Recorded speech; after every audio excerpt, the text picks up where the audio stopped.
Dejate de jugar al socialismo monetario. Vos tenés que abrir el cepo cuanto antes. Cuanto más perdure el cepo, tiene más costos en materia de tipo de cambio, en materia de brecha. Del otro lado, el riesgo país va a subir más. Del otro lado, la inflación va a tener forma de U y se va más a acelerar. Y lo peor de todo, esta es la madre de todos los problemas, la economía real. Una Ujú. economía que no se recupera, una economía que no crece, es una economía que está condenada a que lo monetario te vaya mal y explote. O sea, los problemas se agravan. Con Claro, lo cual, claro. tenés que abrir el cepo ya. ¿Te puede salir mal? Sí. ¿Te puedo asegurar que te vaya bien? No. Pero si lo dejás con esta política económica que estás aplicando vos, lo que sí tenés certeza que cuando lo abras vas a pagar costos Mm. y cuanto más tarde van a ser más grandes y sobre todo las micropymes, las pymes, los cuentapropistas y los trabajadores, Mm. en la película de mediano plazo, cuanto más tardes en abrirlo la Claro. van a pasar peor. Son la langosta Dice. dentro de la olla, que el agua se nos está calentando. En comunicación con el economista Diego Giacomini por este momento que vive la Argentina, ¿no? Donde hay muchas críticas, sobre todo de economistas que en algún momento estuvieron muy allegados al actual presidente. Diego Giacomini viene marcando desde enero de este año los errores del plan económico de Milei que se van acentuando. Diego, buen día, ¿cómo le va? ¿Qué tal? Buen día, gato. ¿Cómo andas? Pero bien, un poco con la voz tomada, así que, pero bien, pero es con mucho interés de escucharlo, Diego, porque daría la impresión que el gobierno está en un callejón sin salida por los caprichos de Milei y de Caputo, ¿no? Sí, así es. A ver, hay que tener en cuenta que el programa económico, tanto desde el lado monetario como del lado fiscal, es inconsistente en términos dinámicos. ¿Qué quiere decir esto? Que a medida que pase el tiempo, los resultados que se esperaban positivos lograr no aparecen. Y por el otro lado, los costos implícitos que inexorablemente trae el programa se hacen más fuertes y entonces, cuando a medida que pase el tiempo, la política va a tener que ser cambiada porque no da los frutos y sí trae los problemas. Y en consecuencia, tiene que ser abandonada y cambiando por otra porque fracasa. Ok, y esto es muy fácil. A ver, por el lado monetario, ¿qué problema tenía el programa? Primero tenía, antes de el anuncio de la emisión monetaria cero del 28 de junio con la conferencia, voy a dividir el análisis antes de ese hecho y posteriormente a ese hecho. Antes de ese hecho, primero, tenías una inconsistencia entre la tasa de devaluar el dólar oficial al 2% y cuánto crecía la cantidad de dinero, que crecía muchísimo más que al 2%. De hecho, en mayo y junio la base monetaria creció 43%, los billetes y monedas crecieron en la calle 32% y la oferta de M2 27%. O sea, una expansión monetaria sideral. Ujú. Del otro lado, tenés una gran debilidad institucional, o sea, tenés un banco central prehistórico, o sea, del año del ñaupa, para hablarlo mal y pronto. ¿Por qué? Totalmente. Ujú. Es un banco central totalmente dependiente del poder político. ¿Y dónde lo ves? Primero, tuvimos una conferencia de prensa con el presidente de la Nación, que tenía a su derecha al ministro de Economía y a su izquierda al presidente del Banco Central, que encima son los dos socios en una consultora. A ver, la teoría monetaria explica que cuando se da eso, cualquier programa desinflacionario va a terminar fracasando. O sea, la inflación va a tener forma de U. Primero va a bajar, después va a encontrar un piso que no lo va a perforar y más adelante se va a volver a acelerar. Del otro lado, del lado fiscal, ¿dónde está la inconsistencia? Que se llena la boca del superávit fiscal. Ahora, ¿cómo está construido esto? Primero porque licúan el gasto de la seguridad social, o sea, desploman las jubilaciones. Segundo, paradójicamente, el gobierno de Milei tiene atraso de tarifas. ¿Esto qué quiere decir? Que más adelante va a haber más aumento de tarifa y eso va a potenciar la inflación porque encima están emitiendo mucho. Tercero, es dinámicamente inconsistente porque está solventado sobre recursos fiscales que están condenados a ser transitorios.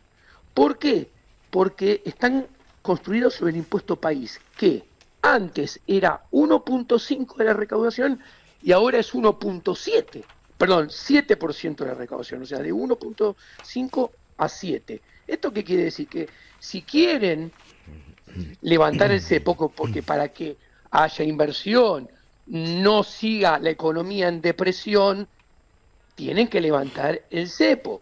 Y el problema es que si levantan el cepo, tiene que desaparecer el impuesto país, que es clave para este superávit fiscal inconsistente. Y además, como si fuera poco, el cuarto ingrediente de lo que muestra que este programa fiscal y este superávit financiero no es sostenible en la película de mediano y largo plazo, porque acá, con toda la letra lo digo, si hablan de superávit fiscal, desde su lógica, lo tienen que mantener 4 años. Claro. No 4 meses o un semestre. O un año solo. ¿Cuál es el problema? Que se hace subiendo impuestos. De hecho, volvemos a ser un país donde los trabajadores pagan impuestos a las ganancias. Exacto. Ganando $1.000 por mes. Sí.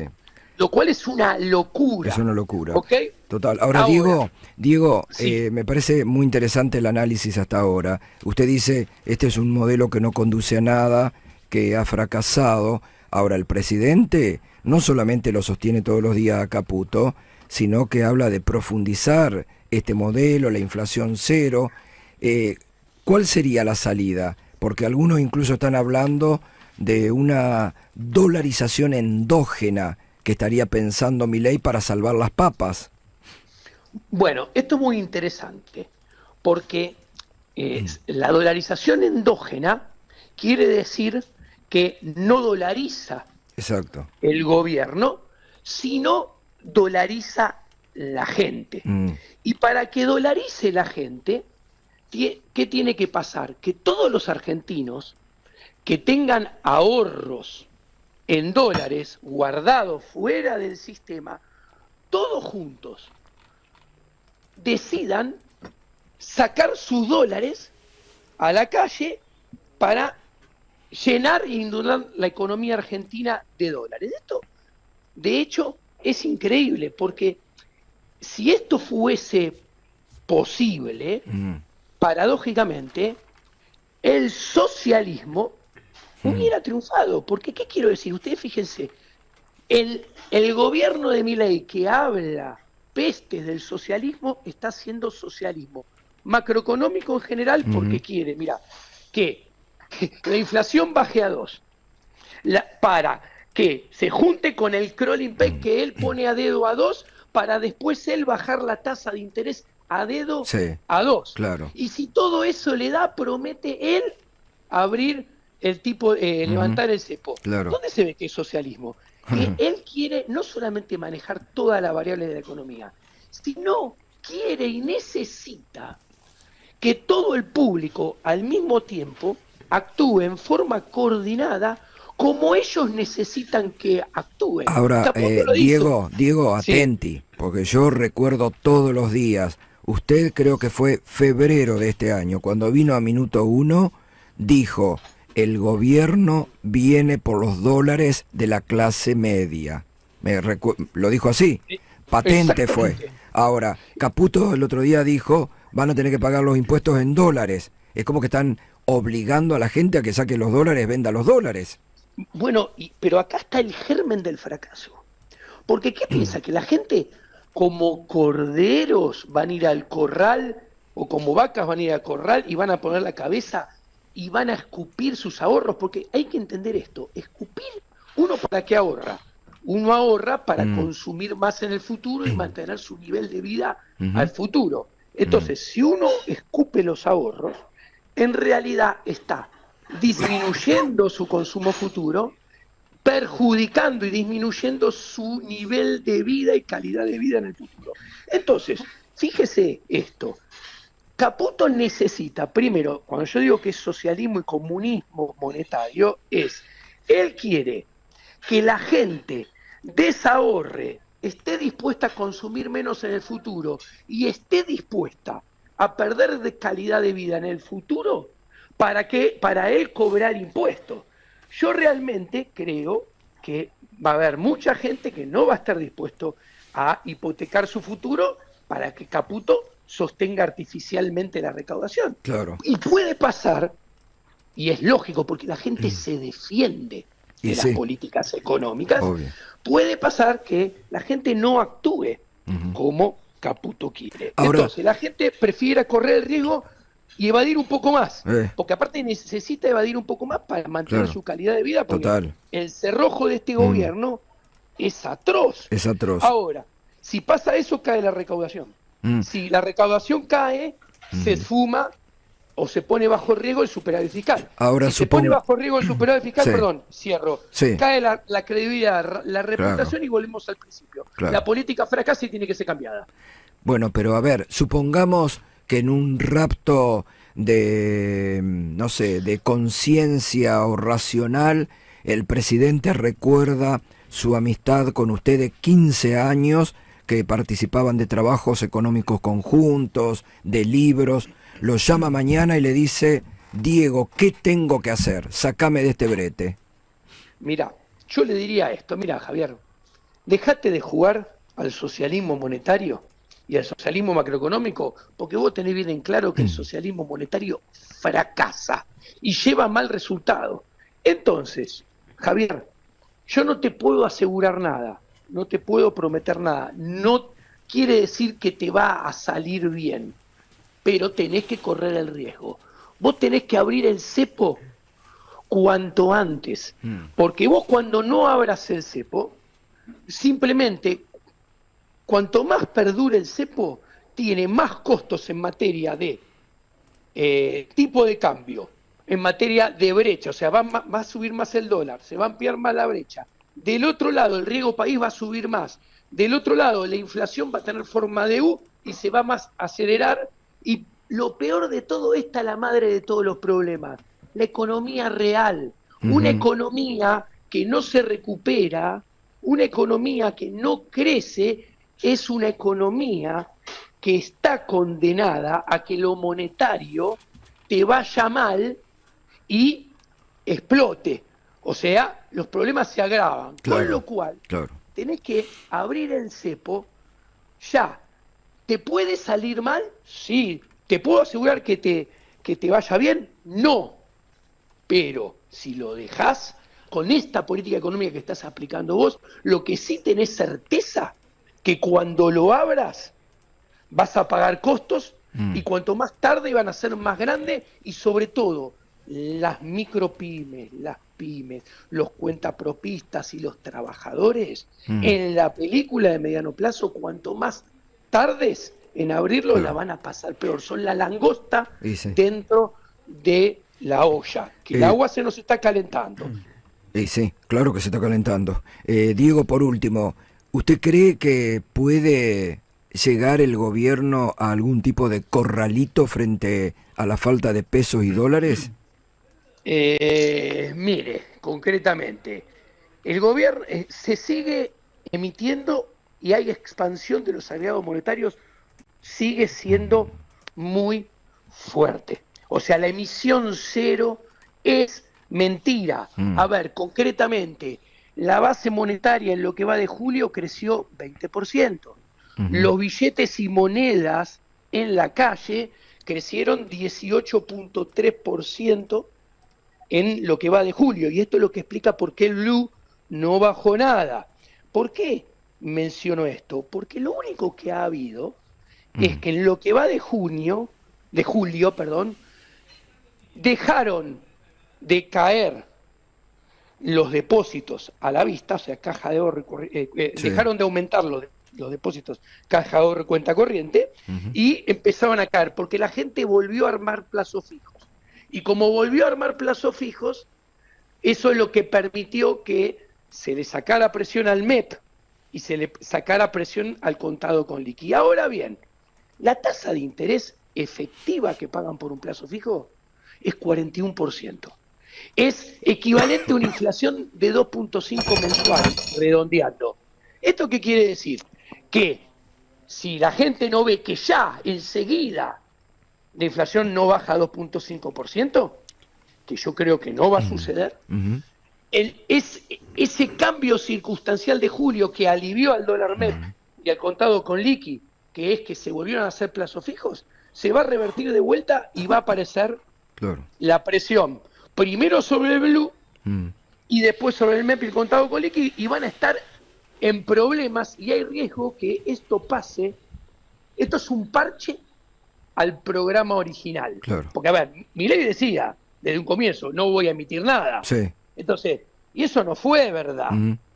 Eso no fue nunca verdad, porque cuando vos mirás la base monetaria y los billetes y monedas, cuánto crecieron en mayo y junio, la base monetaria creció 43.6 y los billetes y monedas 32.4.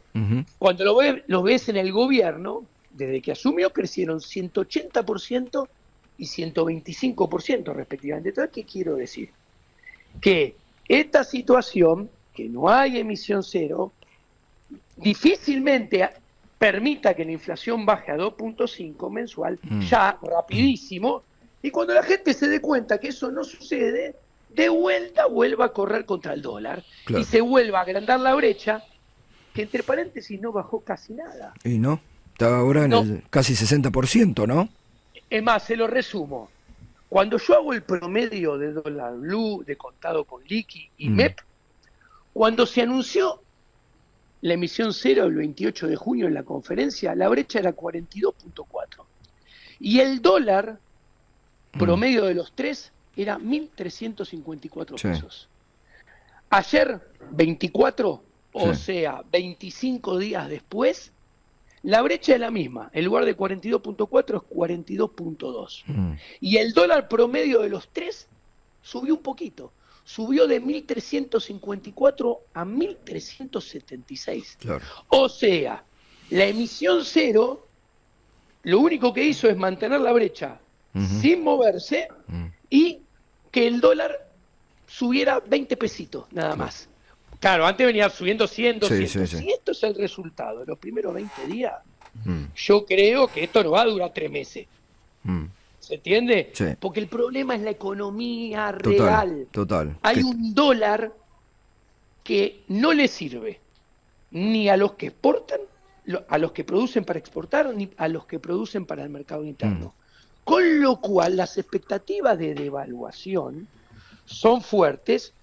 Entonces, y eso va a empezar a funcionar cuando la gente vea que la inflación no baja a 2.5, 2.0 mensual. Y se va a correr de vuelta contra el dólar muy probablemente, y se vuelve a ensanchar la brecha. Tremendo. Y el cepo no se va a abrir.